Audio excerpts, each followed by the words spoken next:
আফগান নারীদের চেয়ে বিড়ালের স্বাধীনতা বেশি। দেশটির নিপীড়িত নারীর প্রতি সংহতি প্রকাশ করে জাতিসংঘে কথা বলেন হলিউড অভিনেত্রী মেরিল স্ট্রিপ। এ সময় আফগান নারী ও কিশোরীদের দুঃখ দুর্দশার বিষয়ে বিশ্ব নেতাদের মনোযোগ দেওয়ার আহ্বান জানান এই তারকা।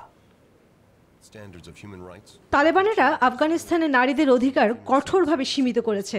মাধ্যমিক বিদ্যালয় ও বিশ্ববিদ্যালয়ে নারী শিক্ষা বন্ধ করেছে তালেবান সরকার। সৌন্দর্য চর্চা কেন্দ্র বন্ধ এবং পুরুষ অভিভাবক ছাড়া বাইরে ভ্রমণও নিষিদ্ধ করা হয়েছে। আফগান নারীদের চেয়ে বিড়ালের স্বাধীনতাই বেশি। আফগানিস্তানের ভবিষ্যৎ নারীদের অন্তর্ভুক্তিকে উৎসাহিত করতে জাতিসংঘের সাধারণ পরিষদ অধিবেশনে তাদের প্রতি সংহতি জানিয়ে কথা বলেন হলিউড অভিনেত্রী মেরিল স্ট্রিপ। আজ কাবুলে একটি স্ত্রী বিড়ালের একজন নারীর চেয়ে স্বাধীনতা বেশি। কাবুলে একটি পাখি গান গাইতে পারে, কিন্তু নারী নয়। আফগানিস্তানের কোনো মেয়ের চেয়ে একটি কাঠবিড়ালের অধিকার বেশি। জাতিসংঘে নিপীড়িত নারীদের কণ্ঠস্বরের প্রতিনিধিত্ব করেন আফগানিস্তান সংসদের প্রাক্তন ডেপুটি স্পিকার।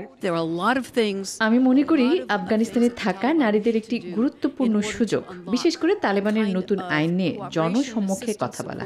আমরা চাই যে এই অঞ্চলের প্রতিবেশী দেশগুলোর প্রতিক্রিয়া দেখাক। এই লড়াই শুধু আফগান নারীদের লড়াই নয়, একটি সন্ত্রাসবাদের বিরুদ্ধে, চরমপন্থার বিরুদ্ধে বিশ্বব্যাপী লড়াই হওয়া উচিত বলেন জাতিসংঘে অংশ নেয়া নারীরা।